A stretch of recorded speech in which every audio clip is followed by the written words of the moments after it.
Baik, saya mulai ya teman-teman. Assalamualaikum warahmatullahi wabarakatuh. Waalaikumsalam warahmatullahi wabarakatuh.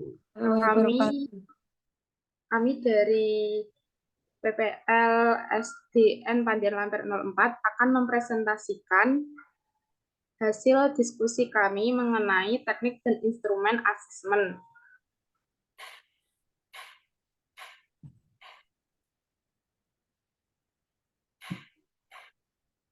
Di kelas 5 fase C, Pendidikan Pancasila, kedua, Norma dalam Kehidupanku, pembelajaran 4, menampilkan hasil telaah tentang norma. Sebelumnya, perkenalkan anggota kelompok kami, ada Aditya Wahyu Aji, Sylvia Putri Nadira, Tri Ulfa Pramustika, Vika Harista Ayuning Tias, Yofi Ninda Pratiwi, Zuli Ernita Sari. Berikut ini ada kelebihan dan kekurangan dari masing-masing teknik dan instrumen asesmen yang akan dibacakan oleh Mbak Yofi.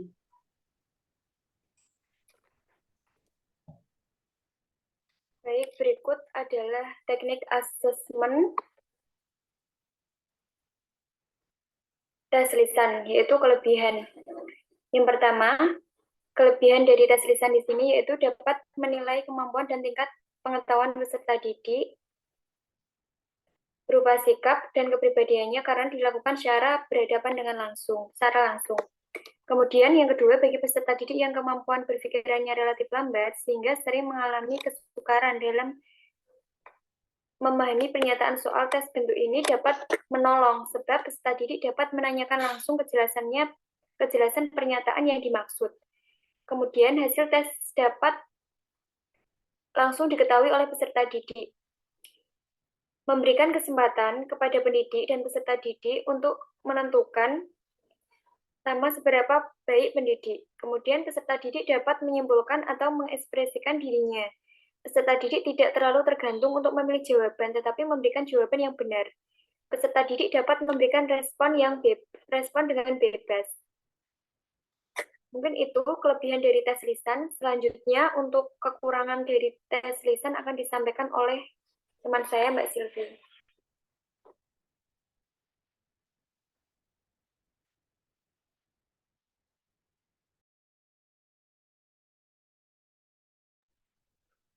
Teknik asesmen tes lisan, kekurangannya yang pertama ada jika hubungan antara guru dan peserta didik kurang baik akan mengganggu objektivitas hasil tes. Kemudian peserta didik yang penggugup atau akan terganggu dan memberikan hasil yang tidak maksimal.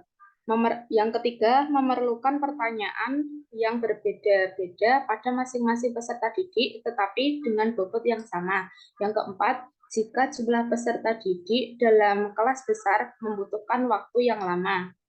Kemudian akan dilanjutkan dengan Mas Adit.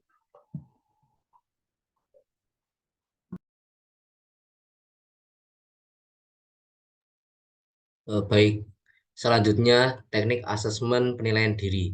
Nah, kelebihan dari teknik asesmen penilaian diri ini adalah yang pertama, dapat menumbuhkan rasa percaya diri peserta didik karena mereka diberi kepercayaan untuk menilai dirinya sendiri. Kemudian, yang kedua, peserta didik menyadari kekuatan dan kelemahan dirinya. Karena ketika mereka melakukan penilaian, harus melakukan introspeksi terhadap kekuatan dan kelemahan yang dimilikinya. Dan yang ketiga, dapat mendorong, membiasakan, dan melatih peserta didik untuk berbuat jujur karena mereka dituntut untuk jujur dan objektif dalam melakukan penilaian.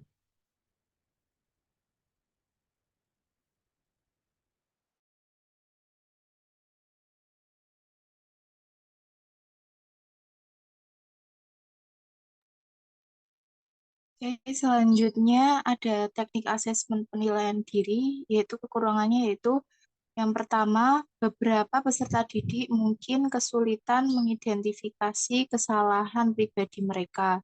Ini bisa menghambat pertumbuhan dan perkembangan pribadi. Kemudian yang kedua, kondisi emosional peserta didik dapat mempengaruhi penilaian diri. Misalnya peserta didik Yang sedang merasa bahagia mungkin cenderung memandang dirinya lebih positif daripada saat sedang stres atau sedih. Kemudian yang ketiga, penilaian diri sering kali dipengaruhi oleh pandangan pribadi yang mungkin tidak objektif. Peserta didik cenderung melihat dari diri mereka sendiri dengan cara yang mungkin tidak mencerminkan kenyataan objektif. Selanjutnya akan dibacakan oleh Mbak Ulfa.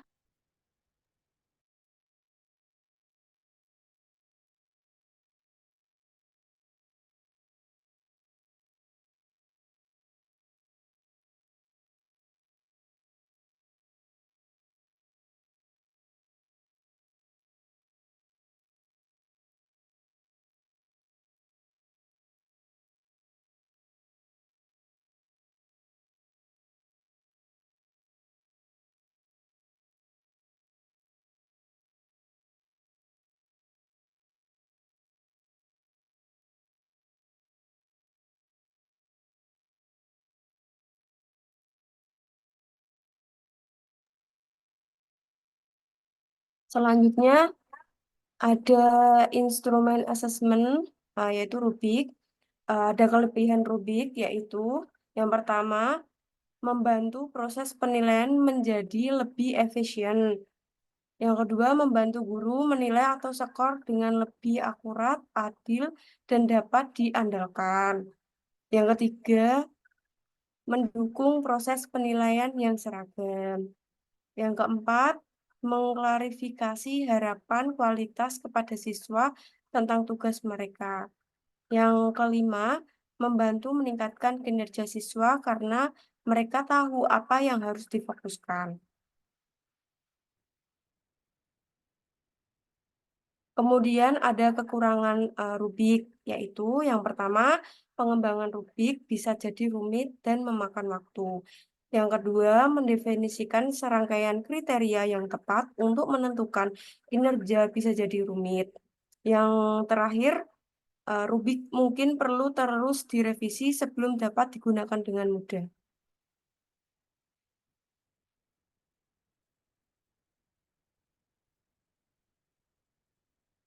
Kemudian ada instrumen asesmen, yaitu checklist. Kelebihan checklist yaitu untuk kepentingan pemahaman diri siswa diantaranya adalah satu, mencatat kemunculan sejumlah tingkah laku secara sistematis. Yang kedua, mencatat kemunculan sejumlah tingkah laku dalam waktu singkat. Yang ketiga, mencatat kemunculan perilaku di dalam dan atau di luar sekolah, serta terakhir mencatat kemunculan perilaku individu dan kelompok sekaligus. Kemudian checklist itu mudah digunakan karena checklist membutuhkan sedikit instruksi atau sedikit latihan. Maka guru dapat dengan cepat belajar menggunakannya. Tidak seperti tes standar, checklist dapat digunakan kapan saja, asesmen itu diperlukan. Kemudian perilaku dapat dicatat sewaktu-waktu. Checklist selalu di tangan kapanpun saja. Guru memiliki informasi baru, ia dapat memperbarui catatannya.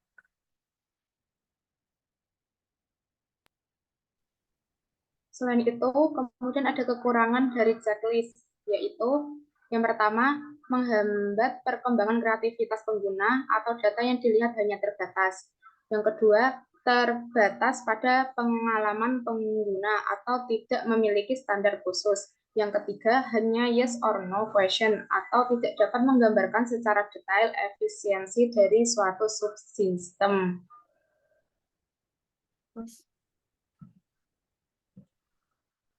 Sekian presentasi dari kelompok kami. Terima kasih. Wassalamualaikum warahmatullahi wabarakatuh. Waalaikumsalam warahmatullahi wabarakatuh.